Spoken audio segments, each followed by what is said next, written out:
boy, that actually went pretty well. So, okay. So we're back. Time to do another opening. Keep on trucking. Right here, I've got the structure deck Shaddoll Showdown. So this is where we're actually going to really start implementing the game plan. Agents actually worked pretty well. I was pretty happy with that. However, I think in reality we're going to have a lot more consistency and we're going to have a lot less headache if we start not only open another structure deck that's going to give us a lot of the staples we need, but also open a structure deck that's going to have a much, again, more consistency, a little bit of a higher power ceiling. Those are the things that we're looking for. So again, structure deck Shaddoll Showdown here. We'll go ahead and open up this pack. We'll open up one of these, kind of go through what's in it, and then we'll sort of use these to kind of go over what we're going to end up using out of here. So let's just take a peek on what's inside. Okay. I think I actually just might end up tearing off the top here. Yep, here we go. Yikes. Yikes, maybe I'm opening it wrong. Goodness. Yikes, I think I'm actually gonna have to go through the front of the box. This is upsetting. Yikes, there we go. Okay, you can see that little thing that's like, is it glued to the bottom of the box? There we go. Goodness gracious. Okay. Of course, we've got the structure deck, which has the sort of card list in here. All of the strategies that we can employ as we make use of this powerful deck. And, at least Ignition Assault and Chaos Impact are significantly closer to where we are now. Rising Rampage, Dual Devastator, all the kind of good stuff. And of course, without saying, we actually have the playmat, which I actually think is pretty cool. Definitely one of the better paper playmats. Okay. Let's go ahead and open this bad lad up and see what we've got inside.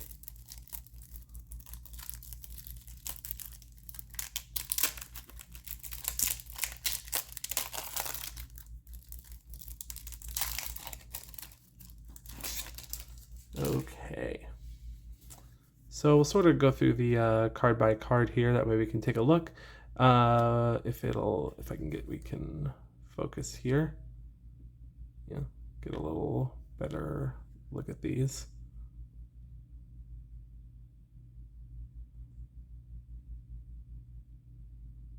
Or maybe not.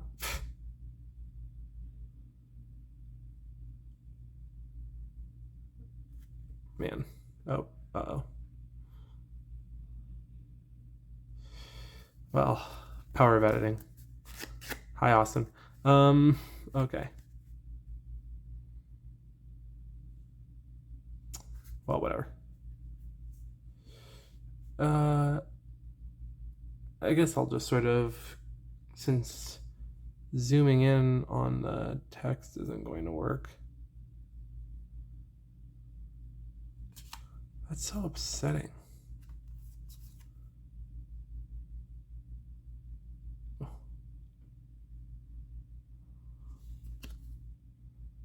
Oh, here we go.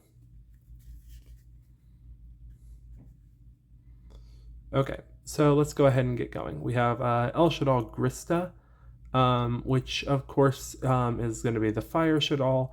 We're going to probably end up playing one of each of these for reasons that we'll go over later, mostly because we have the room in the extra deck right now, but definitely this isn't really the one we're going to be mainly using. App Cologne, kind of, you can say the same thing. Not our primary target, but definitely a really good one. It's the Dark Shaddoll.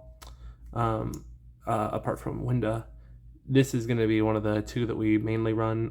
Construct is our big girl.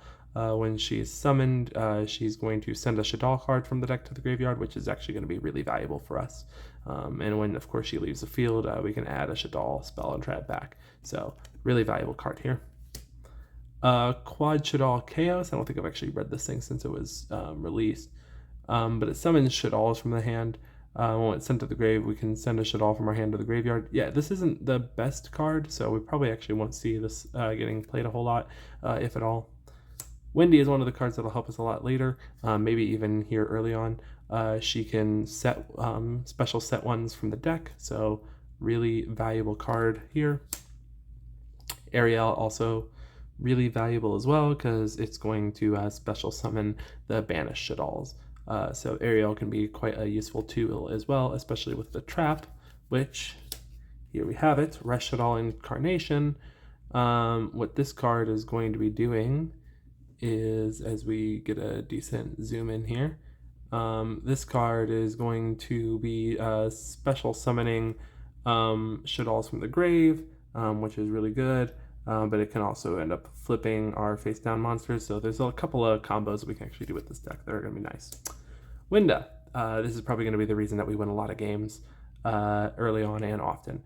This card can't be destroyed by card effects, so it's really not the easiest thing out. You have to beat over it. And also, of course, the Winda effect, you can only special summon once while this thing is on the field. So she is going to probably get us a lot of games. Shekanaga, the Earth. Sure. Shaddol Fusion. This card is super valuable because, of course, if our opponents control an extra deck monster, we'll be able to send Shaddolls from the deck. Otherwise, this works the same as, I'll sort of just grab it now, I suppose, and to go out of order. El Shaddol Fusion, which is the quick play. They both work exactly the same. Are there two? Nope. Okay. So, what these guys are doing here is we'll be able to fusion summon our Shaddolls, and both of these are definitely getting played in multiples. Onto the Shaddol monsters. Falco, not too bad. Flip a Shaddol, flip it and you can target a Shaddol in the grave, special summon it. It's not the worst. Hedgehog, again, also not really one of the worst ones. We'll probably end up playing this in some capacity. Squamata, apart from possibly apart from the other ones that we were talking about earlier, in terms of the actual just straight up Shaddolls, Squamata is probably the best one because, of course, when this one is sent, I can send a Shaddol card. And what's nice is that it's a card, so I can send whatever I need. Dragon is a spell and trap removal. Maybe we'll end up playing it, maybe not. Really depends on how Jenner progresses, I suppose.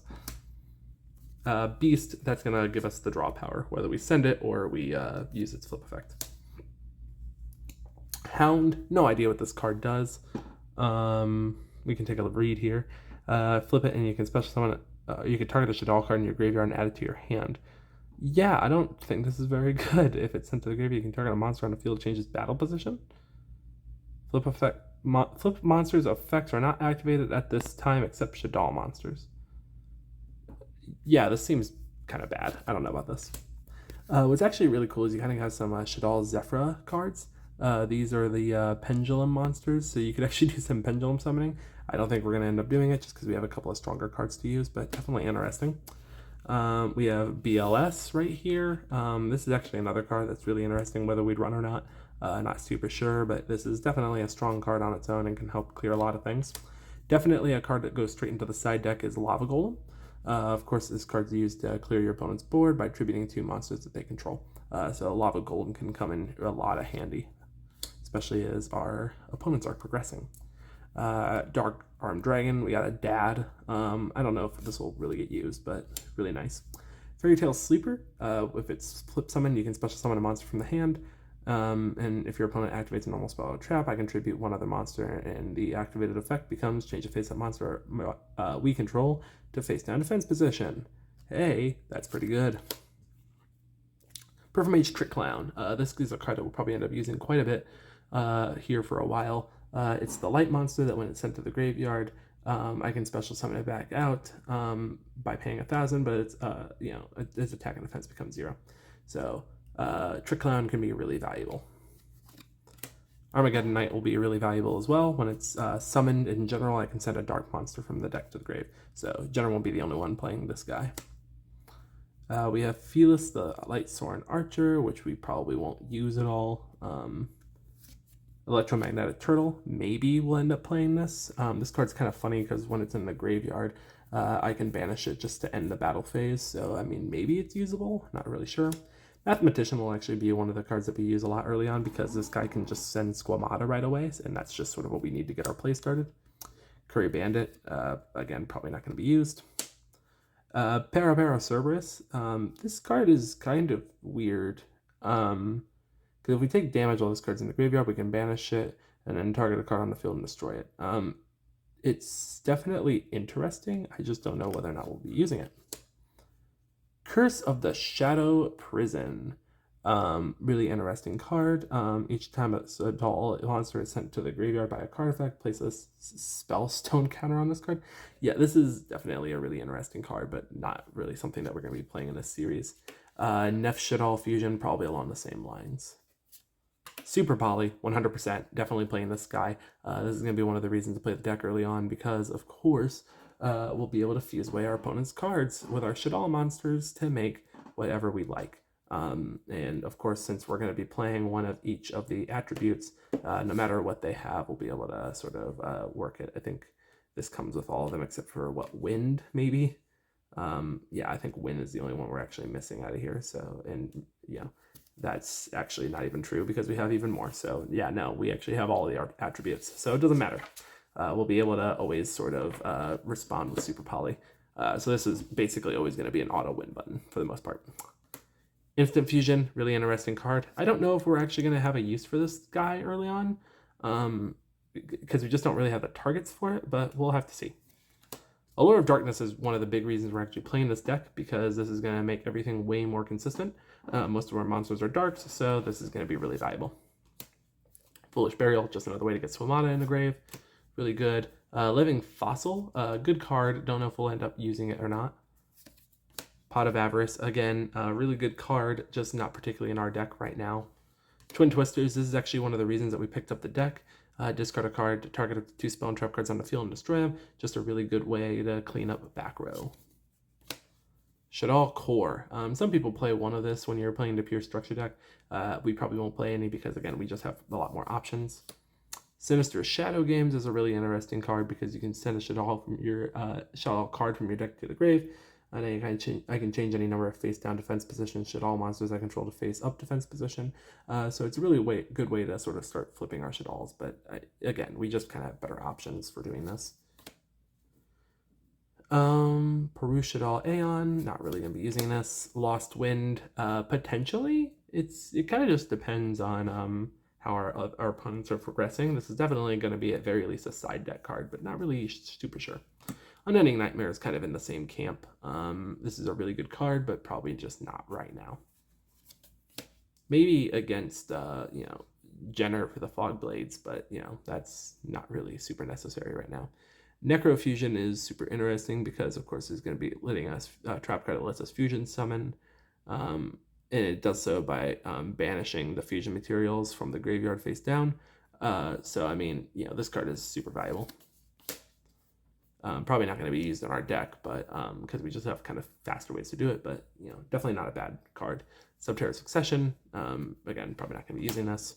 But here we go, the last couple cards. Wendigo, some of these, the last couple of their effects really don't matter. The point is that they're the different attributes. So we have the Wind Shaddoll, we have the Water Shaddoll, and we have the Link. Probably not actually going to even ever make this thing. But it's good that we have it. Dual Links. Here we go. Nice. Ready to go. Okay, so now that we've got this opened, we'll take a moment and sort of decide what our deck is going to look like. And here it is. This is what we're landing on. I mean, you can already sort of see that we've boosted up the number of Shaddoll cards. We're definitely sort of swinging in that direction, leaving behind our Agent deck. Sorry, not sorry. We need something good in order to compete with the boys, and this is exactly what we need. So let's just go ahead and take a quick look through the deck. We have 3 Squamata. This is kind of our main sender, so we want to be able to always have access to this card. We'll play 2 Hedgehog. With the way that our deck is currently right now, we actually don't have a lot of great ways to sort of either recycle our resources or to go into great combos, especially because we don't actually have that Link monster that we can regularly access. So flip summoning Hedgehog will be a part of a lot of our combos in order to actually get the fusion spells from deck to hand. Dragon, Falco, and Beast are the one of Shaddolls that we'll be playing here. And then as for the rest of the Shaddolls, we also have 2 Re-Shaddol Windy. Maybe we'll end up playing Ariel later on. I mean, we definitely will once we start getting the sort of combo Shaddol down. However, for the time being, this is kind of our limited engine, just exactly what we need. Windy is going to basically be used to set Hedgehog from deck, and then we'll use the trap to flip summon or to flip up Hedgehog to get its effect off. Okay, so as far as actually getting things in the graveyard, we have 3 Mathematician along with 1 Armageddon Knight. These are going to be our main sender boys. And then to round out the monsters in the main deck, we're actually going to be playing 3 Perfect Mage Trick Clown. This Zach card is actually also going to be really good early on in terms of giving us consistent construct access. That's it for the monsters. On to the spells. We have 3 Shaddol Fusion. This card is really good at getting our play started. Plus, of course, if they control an extra deck monster, we'll be able to summon Fusion Summon using cards from our deck as materials. We're also going to be playing 3 El Shaddol Fusion. Of course, since we're playing Shaddol, it's really important that we're going to be able to Fusion Summon consistently. And on top of that, worst come to worst, or being able to disrupt, we also have 3 Super Poly that we intend to use on will at our opponents. So these 9 cards will help us Fusion Summon into our Shaddol monsters and constantly get advantage. And of course, all of our Shaddolls trigger off of this because they're being sent to the grave as a card effect. Now, to round out the spells, we play 3 Allure of Darkness. We play something like, I don't even remember how many we're playing. I think we're playing something like 9 or 10 Dark Targets.